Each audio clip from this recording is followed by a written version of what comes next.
Dalam bayangan saya saat itu, ke depan akan jarang bertemu putra-putri yang kami sayangi, karena mereka harus menjalani hari-harinya di asrama. Tentu sebagai seorang ibu, hal tersebut menjadi beban pikiran yang tidak bisa saya hindarkan. Namun demi masa depan anak-anak kami, saya merelakan untuk berpisah, demi mendidik anak-anak kami menjadi anak-anak berjiwa mandiri dan berkarakter yang dapat berguna bagi bangsa dan negara di kemudian hari. Bagi kami berdua, pendidikan untuk anak-anak adalah prioritas utama sekaligus tahapan kehidupan penting. Saya dan suami ingin secara langsung mengantarkan anak kedua dan ketiga kami memasuki hari pertama pendidikan tingkat SMA, tepatnya di tanggal 4 Juli dan 6 Juli 2022. Kami sangat bersedih, namun bangga dapat melepaskan anak kami untuk mengenyam pendidikan di tempat yang berkualitas demi masa depan anak-anak kami. Semoga Tuhan memberikan kesempatan anak-anak kami dapat tumbuh menjadi insan-insan yang berguna bagi nusa dan bangsa. Yang mulia Majelis Hakim, saya ingat pada pergantian hari tanggal 6 Juli ke 7 Juli 2022 lalu, saya dan suami sedang duduk bersama di ruang tamu. Kemudian para pekerja kami yang berada di Magelang datang memberikan kejutan dengan membawakan kue dan nasi tumpeng yang sudah dipersiapkan oleh suami saya untuk kejutan kepada saya di hari ulang tahun pernikahan kami yang ke-22. Kami berkumpul bersama dan berdoa, bersyukur pada Sang Maha Kuasa atas segala kebaikan yang diberikan. Kemudian saya menyuapi suami saya kue, dan setelah itu secara bergantian saya menyuapi nasi kuning kepada seluruh pekerja yang ada di Magelang sebagai ungkapan kebersamaan dan rasa syukur dalam sebuah keluarga. Saya gembira karena memang 7 Juli sesungguhnya adalah hari yang sangat saya nantikan tiap tahun, menjadi momen kebahagiaan dan pemersatu ikatan cinta kasih kami sekeluarga. Di mana 22 tahun yang lalu, saya dan suami saya, Bapak Ferdi Sambo, sebagai pelindung dan kepala rumah tangga, mengingat akan janji pernikahan yang diucapkan di altar gereja di Jakarta.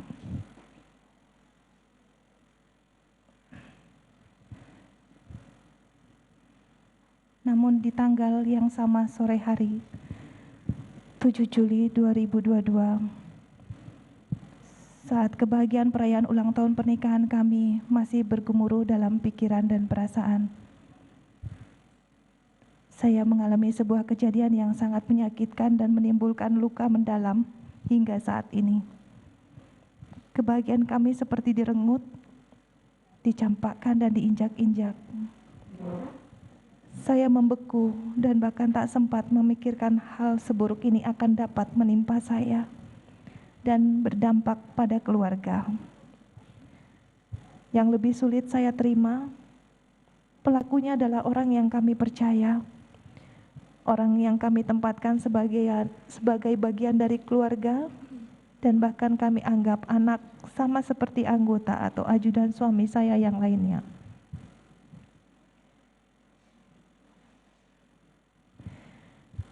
Saya tidak mengerti mengapa ini harus terjadi pada saya tepat di hari pernikahan kami yang ke-22.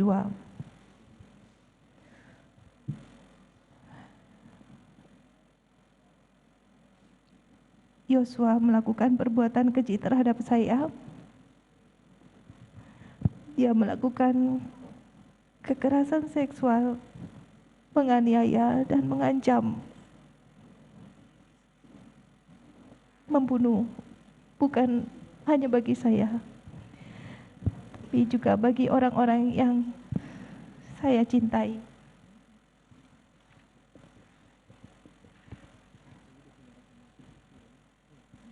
Jika ada orang lain yang mengetahui apa yang ia lakukan.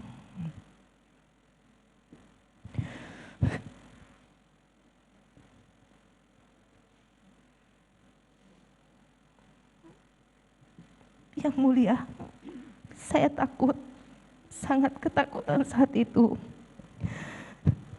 Atas peristiwa itu, saya mengalami trauma yang mendalam pada diri saya hingga saat ini, dan rasa malu yang berkepanjangan.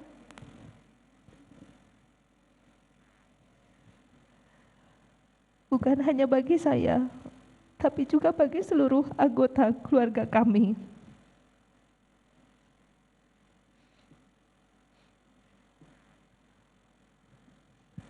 Dalam guncangan jiwa yang berusaha saya pendam dengan segala tenaga yang tersisa, saya memutuskan untuk segera kembali ke Jakarta pada hari Jumat 8 Juli 2022. Sepanjang perjalanan saya hanya menghabiskan waktu dengan beristirahat serta berusaha tetap menguatkan hati saya untuk memberanikan diri bercerita kepada orang yang paling saya percayai, yakni suami saya, Bapak Ferdi Sambo. Sebagai seorang istri, kepada siapa lagi saya harus menceritakan kepedihan ini kalau tidak pada suami, orang yang paling saya cintai dan pelindung bagi kami sekeluarga.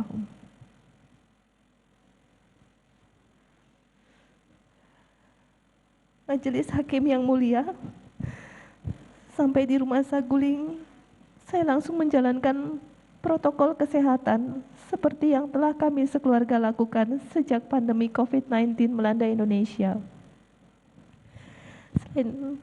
Karena saat itu kondisi kesehatan saya agak menurun, kami juga berupaya lebih ketat menjalankan protokol kesehatan karena adanya anak kami berusia 1,5 tahun yang belum bisa divaksin. Saya melaksanakan tes PCR sesuai dengan aturan bagi keluarga kami.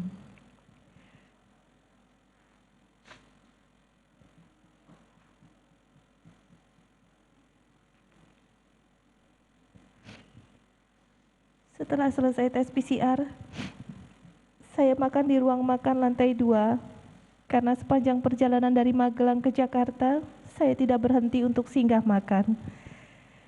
Kemudian saya naik ke lantai 3 dan bertemu dengan suami saya. Dengan segala ketakutan yang masih menggelayut, saya menceritakan peristiwa pahit yang terjadi di tanggal 7 Juli 2022. Dengan semua sisa keberanian, saya sampaikan secara jujur apa yang dilakukan Yosua secara langsung hanya kepada suami saya. Saya hancur dan malu sekali saat harus menceritakan kejadian kelam tersebut. Tidak bisa dijelaskan bagaimana dinginnya suasana saat itu. Saya memandang ke suami, matanya kosong, tubuhnya bergetar, dan tarikan nafasnya menjadi sangat berat. Kami berdua tak kuasa menahan tangis. Apa yang terjadi ini terlalu berat bagi kami. Yang mulia, dengan semua sisa tenaga yang masih saya miliki, saya berusaha mengubur rasa malu dan harga diri yang hancur ketika memutuskan bercerita jujur kejadian yang menimpa saya, walaupun dengan resiko ketakutan dalam hati, apakah suami saya akan menerima dan mencintai saya seperti dulu lagi. Dengan perasaan masih kalut, saya berjalan ke kamar meninggalkan suami yang masih duduk di ruangan tadi. Di dalam kamar saya tidak tahu harus berbuat apa, hingga saya pamit pada suami dan meninggalkan Rumah Saguling untuk isolasi mandiri.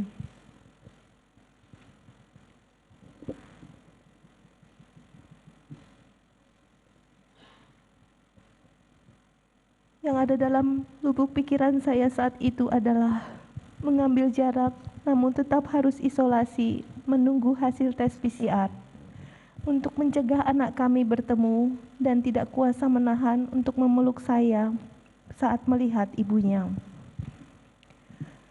Sampai di rumah Duren 346, langsung masuk kamar dan menutup pintu. Kemudian saya berganti pakaian, karena pakaian yang saya kenakan saat tiba di rumah Duren 3 adalah pakaian yang sama sejak keberangkatan, sejak pagi dari Magelang. Berganti pakaian ini adalah kebiasaan saya sebelum istirahat atau tidur. Yang mulia, hari itu saya lelah sekali. Tubuh, pikiran, dan perasaan saya saat itu berada dalam situasi berat yang rasanya tidak pernah saya alami. Apalagi di sela istirahat, tanpa jelas apa yang terjadi, saya mendengar beberapa letusan keras di rumah.